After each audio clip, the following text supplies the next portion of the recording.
So இந்த big Boss season 9 winner என்று பலரும் எதிர்பார்த்த ஓட்டிங்கில் டாமினேட் பண்ணிகிட்டு இருந்த வினோத் வந்து காசு எடுத்துகிட்டு வெளியே போயிட்டாரு அப்படின்னு நியூஸ் வந்திருக்கு. நம்ம எப்பயுமே வந்து இந்த எபிசோடுக்கு முன்னாடியே வர நியூஸை பற்றி அலசி ஆராய்ஞ்சு நான் தான் ஃபஸ்ட்டு சொல்கிறேன் இந்த ஹெட்லைனை. எனக்கு தான் பிக் பாஸ் டீமில் நிறையா பேர் தெரியும், நிறைய கண்டஸ்டன்ஸ் எல்லாம் எவ்வளோ பழகுறாங்க அப்படின்ற அந்த வெட்டு சீனெல்லாம் நம்ம என்றைக்குமே ஓட்ட மாட்டோம். அதுவாக வரட்டுமே, அப்படியே நடக்கட்டும் அப்படின்ற மாதிரி சில விஷயங்கள் பேசுவோம். இருந்தாலும் வந்து இது ஒரு பயங்கரமான ஒரு பிரேக்கிங் நியூஸ் இல்லையா? ஏன்னா வின்னர்னு நினச்சிட்டு இருந்த எல்லாருமே வந்து இப்போ நீ ரன்னர் கூட கிடையாது, காசு எடுத்துகிட்டு ரன்னர் ஆகிட்டாப்புல, வெளியே ஓடி போயிட்டாப்புல அப்படின்ற மாதிரி நியூஸ் வருது, வந்து ஒரு பிரேக்கிங் நியூஸ்.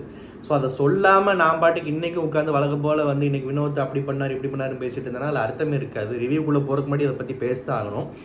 இந்த நியூஸ் உண்மையாக இருக்கும் பட்சத்தில் நான் இப்போ பேச போகிறது அப்ளிகபிள், அப்படி இல்லைனா நாளைக்கு பார்த்து புரிஞ்சுக்கலாம். சப்போஸ் இந்த நியூஸ் உண்மையாக இருந்தால் இது என்னை பொறுத்த வரைக்கும் ஒரு சந்தோஷமான நியூஸ் தான். சந்தோஷமான நியூஸ்னால் அப்பா என்ன அப்படியே உனக்கு ரொம்ப அப்படியே செலிப்ரேட் பண்ணுற அளவுக்கு ஒரு பெரிய விஷயமானு கேட்டால் அந்த அளவுக்குலாம் சீன் இல்லை. ஆனால் என்னை பொறுத்த வரைக்கும், உங்களை நிறையா பேர் சில பேரை பொறுத்த வரைக்கும் லாஸ்ட் வீடியோலேயே நம்ம நிறையா அதை பற்றி பேசியிருந்தோம். வினோத் வந்து ஏன் டிசர்விங் இல்லைன்னு அது கமெண்ட்ஸே நிறையா பேர் பேசியிருந்தீங்க. ஸோ நம்மளை மாதிரி நிறையா பேரை பொறுத்த வரைக்கும் இவருக்கு நிறையா ஓட்ஸ் வருது, ஆனால் எங்களை பொறுத்த வரைக்கும் இவர் டிசர்விங் வின்னர் கிடையாது அப்படின்னு நினச்சிட்டு இருந்த ஒரு கண்டஸ்டன்ட் வந்து அந்த இதை சாதிக்காமல் அந்த இடத்துக்கு போகாமல் அதுக்கு பதிலாக அவர் பர்சனல் லைஃப்க்கு யூஸ் ஆகும்னு நினச்சி ஒரு சொந்த முடிவாக என்னமோ வாட்டவர் ஒரு 18 லட்சத்தை எடுத்துகிட்டு வெளியே போயிருக்காருன்றது அவருக்கும் சந்தோஷம், நமக்கும் சந்தோஷம். இது யாருக்கும் சந்தோஷம் இல்லைன்னா அவரோட ஃபேன்ஸ்க்கு கண்டிப்பாக சந்தோஷம் இருக்காது. அவருடைய மனைவி வந்து கண்டிப்பாக கோவமாக தான் இருப்பாங்க. ஏன்னா இது ஒரு சாதாரண விஷயம் இல்லைல்ல. இப்போ வினோத் வந்து டைட்டில் வின் பண்ணால் அது எவ்வளோ பெருமையாக இருக்கும் இல்லை? வீட்டுக்குள்ளே வந்து சில பேரை ரொம்ப கேலி கிண்டல் பண்ணி சில பீப் வார்த்தைகளை நிறைய பயன்படுத்தி சண்டைக்கெல்லாம் போய் பெண்கள்லாம் அச்சுறுத்துற மாதிரி வந்து சண்டைக்கு போய் எந்த ஒரு கிரிட்டிசிசமும் எடுத்துக்காமல் தன்னோட தப்பு எதையுமே உணராமல் அவருக்கு அமுருதின்னு ஒரு கேவலமான கூட ஃப்ரெண்ட்ஷிப் வச்சுக்கிட்டு அவன் இன்னும் அடிமட்ட ரேஞ்சுக்கு இறங்குறப்போ அதை வந்து புத்தி சொல்லி மாறினார், அதை பாராட்டலாம். அண்ட் அந்த ஃப்ரெண்ட்ஷிப்பெல்லாம் ரொம்ப பெருசாக என்னமோ சாண்டி கவின் ஃப்ரெண்ட்ஷிப் ரேஞ்சுக்கு பிக் பாஸ் வீட்டில் இது மாதிரி ஃப்ரெண்ட்ஷிப்பே இல்லைன்ற அளவுக்கு அப்பாஸ் வினித் மாதிரி ஏற்றி விட்ட சில பேர், இந்த மாதிரி நிறைய விஷயங்கள் நடந்திருக்கு. அண்டு இவர் வந்து மற்றவங்களை வந்து உருவகேலி ரொம்ப கார்னர் பண்ணி ஒரு கண்டஸ்டண்ட்டெல்லாம் வெளியே ஏற்றுனது, திரும்ப உள்ளே வந்ததுக்கப்புறமே அந்த ஆளை மனுஷனாக மதிக்காத அளவுக்கு நடத்துறது, இந்த மாதிரிலாம் வந்து நிறைய சாதனைகள் பண்ணியிருக்காரு. ஸோ இந்த டிசர்விங் வின்னர் வந்து பிக் பாஸ் டைட்டில் வின் பண்ணியிருந்தாருன்னா இப்போ நான் சொன்ன பாயிண்ட்ஸ் எல்லாம் அரைங்குறையமாக கேட்டு உடனே திரும்ப இன்னொரு விவாதம் இடையே ஆரம்பிக்கக்கூடாது.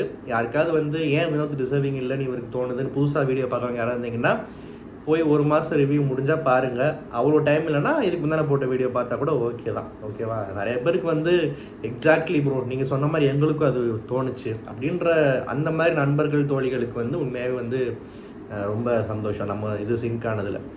ஸோ அப்படிப்பட்ட ஒரு சாதனையாளர் ஒரு வின்னர் அமையலைன்றது வந்து கண்டிப்பாக அவருடைய ஃபேன்ஸுக்கும் அவரை சார்ந்தவங்களுக்கும் வந்து வருத்தமாக தான் இருக்கும். பிகாஸ் அது ஒரு பெருமையான விஷயம் தானே. என்ன இருந்தாலுமே பிக் பாஸ் டைட்டில் வின்னிங்கன்றது இந்த 18 லட்சமா 50 லட்சமான்றதை தாண்டி காசை தாண்டி அது ஒரு பெரிய விஷயம் இல்லையா? இப்படி விளாண்டுமே ஜெயிச்சது. ஸோ வந்து கண்டிப்பாக வந்து ஒரு மிஸ்ட் ஆப்பர்ச்சுனிட்டி தான். இருந்தாலுமே வந்து நமக்கு ஒரு சின்ன ஆறுதல். நம்ம கணக்குப்படி வேறு 2 பேர் வின் பண்ணால் நல்லாயிருக்கும், 2 பேர் யாராவது ஒருத்தர் வின் பண்ணால் நல்லாயிருக்கும் அன்றைக்கி பேசியிருந்தேன்ல. ஸோ அதுக்கு இப்போ ஒரு நல்ல ஸ்பேஸ் கிடச்சிருக்கு.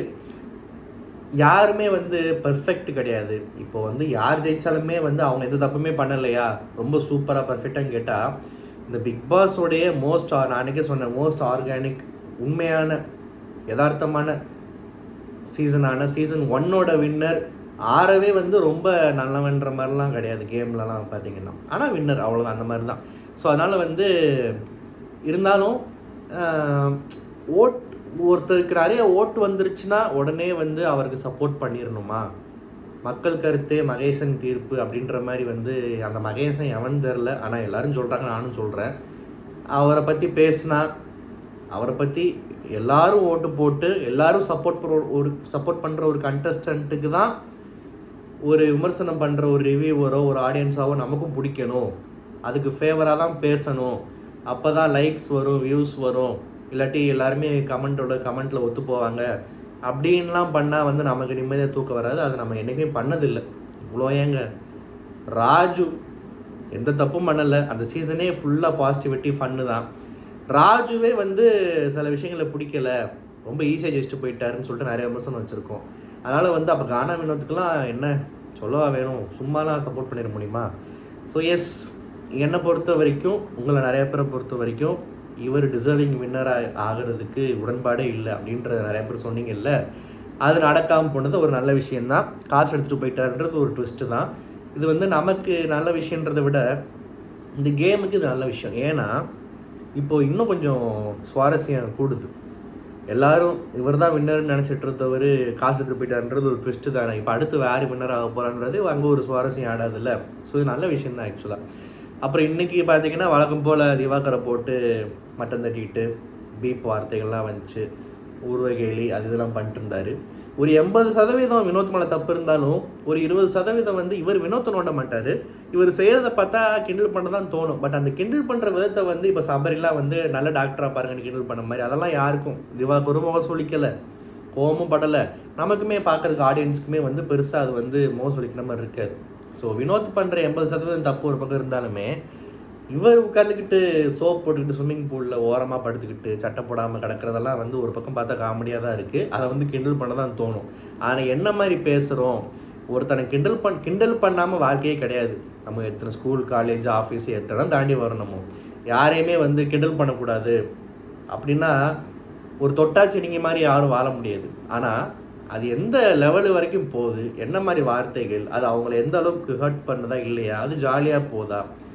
இந்த திவாகர் வினோத் காம்போ ஜாலியாக போன வரைக்கும் எல்லாருமே ரசித்தோம், நான் உட்பட. ஆனால் அது எங்கே வந்து சொல்லிக்கிற மாதிரி அருவறுப்பாக மாறிச்சுன்றது உங்கள் எல்லாருக்குமே தெரியும். ஸோ அங்கே தான் அந்த அளவுக்கு அந்த ஒரு இதை அங்கே நிறுத்தணும். அப்புறம் கெமி என்ட்ரி கொடுத்தாங்க. கெமியை வச்சு ரொம்ப நேரம் வந்து ஓட்டினாங்க சீக்ரெட் டாஸ்க்குன்ற பேரில். நல்லா பிரியாணி வேறு வந்துச்சு. உள்ளே இருக்கிறவங்கெல்லாம் பிரியாணி திங்கிறப்போ இந்த பிரியாணி மனம் கூட வாசம் கூட பற்றக்கூடாதுன்னு சொல்லிட்டு மிச்சம் இருக்கிற எல்லா ஹவுஸ்மேட்ஸையும் டைவெர்ட் பண்ணுறதுக்கு சபரின்னு ஒரு ஆயுதத்தை பிடிச்சாங்கல்ல, அதுதான் ஹைலைட்டு. சபரியை உட்கார வச்சு தத்துவம் பேச வச்சா பூனை கூட எலும்பை நக்காமல் போயிடும். அந்தளவுக்கு வந்து மனுஷன் கூட பிரியாணி பக்கம் வராமல் போயிடும். அந்தளவுக்கு வந்து அந்த டாஸ்க்கை சூப்பராக பிளான் பண்ணி நல்லா வந்து வெளியே உட்காந்து எக்ஸிக்யூட் பண்ணாங்க. அப்புறம் வந்து இந்த ரம்யா வந்து சாண்ட்ரா போட்டு பிளாஸ்ட் பண்ணிடுச்சு. சாண்ட்ராவோட உண்மையான முகம் ப்ளஸ் சாண்ட்ராவோட நடிப்பு இதெல்லாம் வந்து எக்ஸ்போஸ் பண்ணுற மாதிரி ரம்யா பண்ணாலுமே அதை வந்து ரொம்ப ஹார்ஷ்னு சொல்ல முடியாது. யாராவது ஒரு ஆள் என்னைக்காவது பண்ணியிருக்க வேண்டியது. ரம்யா பண்ணது சந்தோஷம்தான். அதை பார்த்துட்டு நிறைய பேர் வந்து ரம்யா மாஸ் ரம்யாலாம் உள்ளே இருந்தால் வின்னர் அது இதுன்னு ரம்யாவை பாராட்டுறாங்க. ஆனால் சொல்கிறேன், இந்த வாய் எங்கே போச்சு உனக்கு? நீ உட்காந்து அந்த சாண்ட்ராவை கொஞ்சிட்டு போனவ தானே. இன்றைக்கி பேசுகிற வெளியே போய் ஷோவை பார்த்துட்டு வந்து உள்ளே யார் வேணுமாலும் வாய் அடிக்கலாம். வியானாலாம் ஒரு ஆள்னு ஒன்றும் தெரியாத பூனை மாதிரி இருந்துட்டு அது வாய் அடிக்கலையா? அப்போ ரம்யாக்கெலாம் வாயா இல்லை, அதுவே சொல்லியிருக்கு நான் ஒரு அது இதுன்னு சொல்லிட்டு. ஸோ ரம்யா வந்து அதோட வாயை ஃபுல் பொட்டென்ஷியல் யூஸ் பண்ணியிருக்கு இன்றைக்கி எபிசோடில். ஆனால் இந்த வாய் முன்னாடியே பயன்படுத்தியிருக்கலாம். ஹார்ஷாக யாரையும் காயப்படுத்துறதுக்கு இல்லை, கேம் ஆடி இருக்கலாம். அண்ட் இது என்ன பண்ணுது, இது உள்ள கண்டஸ்டண்ட்டாக அதாவது கேம் உள்ள ரம்யா இருந்தப்போ ஃபுல்லாக அழுமூஞ்சி தான், அழுதுகிட்டே இருக்கும். எந்த நேரமும் அழுகிற குரல்லே பேசிக்கிட்டு என்னம்மா நீ எப்பயுமே வந்து ஒரு தொண்டை சரியில்லாத மாதிரியே கத்திக்கிட்டே அழுதுகிட்டே தான் இருக்கும். பார்க்குறவங்க ஒரு கட்டத்தில் வந்து கேம் விட்டு போயிடுறேன்னுலாம் சொன்னது, விஜய் சேதுபதி வந்து கிளம்புன்னு சொன்னது, இதெல்லாம் எல்லாருக்குமே தெரிஞ்சது தான். அதனால் வினோத் மாதிரி வினோத்துன்றேன் விக்ரம் மாதிரி ஆட்கள் வந்து கோலத்தனமாக இருக்குது அழுதுகிட்டு இருக்காங்கன்னு சொல்ல தான் செய்வாங்க. எல்லாருமே சொல்ல தான் செஞ்சோம். அதையும் அவன் அழுகிறதையும் கம்பேர் பண்ணி அப்போ நீ அழுத நீ கோலை இல்லையா, நான் அழுதா மட்டும்தான் கோலையான்னு பேசுகிறதெல்லாம் நியாயம் கிடையாது. ரம்யா வந்து அந்த டைமில் அப்படி தான் பண்ணிக்கிட்டு இருந்துச்சு, அப்படி தான் விமர்சனங்கள் வந்துச்சு. கேம் விட்டு போகிறேன்னு சொன்னதெல்லாம் சாதாரண விஷயமா, இவ்வளோ பெரிய வாய்ப்பு இது. ஸோ இதை பற்றி நம்ம அப்போ நிறைய பேசிட்டோம். இருந்தாலுமே ரம்யாவை பாராட்டுங்க. ரம்யா பண்ணது இன்றைக்கி நல்ல சம்பவம் தான். ஆனால் ரம்யா இதில் மயங்கிறாதீங்க. உள்ளே நீ இருந்தப்போ என்னம்மா கிழிச்ச, நீ ஒரு அழுமூஞ்சி தானே. இன்றைக்கி எபிசோடை பார்த்துட்டு வந்து இவ்வளோ பேசுகிற, சரி ஓகே பேசுனியா கிளம்புன்றோடு அதோடு நிறுத்திக்கோங்க, ஓகேவா? அப்புறம் கெமி உண்மையாகவே வந்து உள்ளே இருந்தப்போ அந்த ஆரம்பம் 1 வாரம் 2 வாரம் தவிர நல்ல ஒரு பாசிட்டிவான நல்லா விளாண்ட ஒரு பொண்ணு. டாஸ்க்லாம் சூப்பராக பண்ணுச்சு. இன்றைக்குமே அந்த கெத்தை அப்படியே இன்றைக்கி ப்ரூவ் பண்ணுச்சு. உள்ளே வந்து எல்லாரையும் ஒரு பாசிட்டிவிட்டி ஸ்ப்ரெட் பண்ணுற மாதிரி உள்ளே வந்து நல்லா கரெக்டாக சில பாயிண்ட்ஸ்லாம் பேசி எல்லாரையும் என்கரேஜ் பண்ணுச்சு. அதை வந்து கண்டிப்பாக பாராட்டணும். வியானாக்கு மத்தியில் யார் பேசினாலுமே எவனா வந்து தும்முனா கூட வந்து பாசிட்டிவாக தான் இருக்கும். அதனால் அந்தளவுக்கு இருக்குது. விக்ராந்த் வந்தார். விக்ராந்த் நம்மளுடைய பழைய கண்டஸ்டண்ட்டு சர்வைவர் ரிவ்யூ பண்ணப்போ அவர் நிறையா விமர்சனம் பண்ணியிருக்கோம், அவரை பற்றி பேசியிருக்கோம். அண்டு அவருமே வந்து ஒரு கட்டத்தில் வந்து அவர் கூட பேசுகிற சான்ஸ் கிடச்சிச்சு. ஸோ இன்றைக்கி 9 வருஷம் கழிச்சு இன்னொரு ரியாலிட்டி ஷோவில் விக்ராந்தை பார்த்தது ரொம்ப சந்தோஷம். அண்ட் இன்றைக்கி பார்க்குறதுக்குமே வந்து ரொம்ப ஸ்டைலாக இருந்தார், அந்த எசென்ஷியல்ஸ் கூடியெல்லாம் போட்டுட்டு. அவருக்கு ஏற்ற ரோலு அண்ட் எல்பிடபிள்யூன்ற அந்த ஒரு வெப் சீரிஸ் ப்ரொமோஷனுக்காக வந்திருக்காரு. அண்டு அவர்கிட்ட சொல்லி விட்ருப்பாங்க போல், உள்ளே இருக்கிற சோம்பேறிங்களுக்கு எவ்வளோ டாஸ்க் வச்சாலுமே காசு தேர மாட்டேங்குது, இந்தாங்க போகிற போக்கில் இந்த 5 லட்ச ரூபாய் பாக்கெட் மணியை கொடுத்துட்டு வந்துருங்கன்னு சொல்லிட்டு அவர்கிட்ட கொடுத்து விட்டாங்க போல். அதை கொடுத்துட்டு போயிட்டார். அதுக்கப்புறம் பார்த்திங்கன்னா இந்த அதுக்கப்புறம் வந்து நியூஸ் தான் இந்த வினோத் வந்து இதுன்றது. வினோத் காசு எடுத்து போகிறது முன்னாடியே வந்துருச்சு. அதுக்கப்புறம் தான் அது ஆக்சுவலாக லாஸ்ட்டாக தான் பேசலான்ட்டு இருந்தேன், பட் ஆனால் முன்னாடியே வந்து பேசிட்டேன். ஸோ நாளைக்கு ஒரு சுவாரஸ்யமான எபிசோடு காத்திருக்கு. வினோத் வந்து எப்படி காசு எடுக்கிறாரு. நிறைய பேர் அரோராவோட ஏதோ ஒரு லிங்க் ஷேர் பண்ணி அரோரா தான் பிரெயின் வாஷ் பண்ணுச்சுன்ற மாதிரி சொல்கிறாங்க. நான் இன்னும் அந்த வீடியோ பார்க்கல. ஆனால் நான் ஒன்று சொல்லவா, அந்த வீடியோ நான் பார்க்குறேன், நாளைக்கு எபிசோட்லேயே வரும், பார்த்துட்டு அதை பற்றி கண்டிப்பாக பேசலாம். அரோரா என்ன பண்ணியிருந்தாலுமே சரி, பிரெயின் வாஷ் பண்ணி இன்னொரு கண்டஸ்டண்ட்டை காசு எடுக்க வைக்கிறது வந்து தப்பு இல்லை, அதுவும் ஒரு கேம் தான். ஏன்னா 6 பேர் இருக்காங்க, 6 பேருக்குள்ள ஒரு போட்டி நடக்குது. யாரா வெளியே போவா, யாரை கழட்டி விடலான்றது இன்னொருத்தவங்க நினைக்க தான் செய்வாங்க. அது ஒரு ஸ்மார்ட்டான ஒரு கேமு, ஒரு ஜீனியஸான ஒரு மூவாக கூட நான் பார்க்குறேன். இருந்தாலுமே என்ன பேசுனாங்க, எப்படி பேசுனாங்க, வினோத் எப்படி இந்த முடிவு எடுத்தாருன்றதை பார்க்கலாம். அண்டு எனக்கு என்ன சந்தோஷம்னா, உள்ளே வந்து திவாகரை பழையபடி போட்டு அடின்னு அடித்து வினோத் வந்து என்ன தான் கார்னர் பண்ணாலுமே ஏதோ மைண்டை லைட்டாக டைவெர்ட் பண்ணி விட்டு, ஒரு மாதிரி குழப்பி விட்டு, அழுக வச்சு, ஒரு மாதிரி வந்து சிந்திக்க வச்சு, கடைசியில் வின்னர் ஆக முடியாமல் காசு எடுத்துகிட்டு போனது வந்து திவாகருக்குலாம் ரொம்ப சந்தோஷமாக இருக்கும். அண்டு பார்க்க எனக்குமே நல்லா இருந்துச்சு. இந்த ரிவ்யூ உங்களுக்கு பிடிச்சிருந்தா மறக்காம சேனல் சப்ஸ்கிரைப் பண்ணுங்கள். நன்றி, வணக்கம்.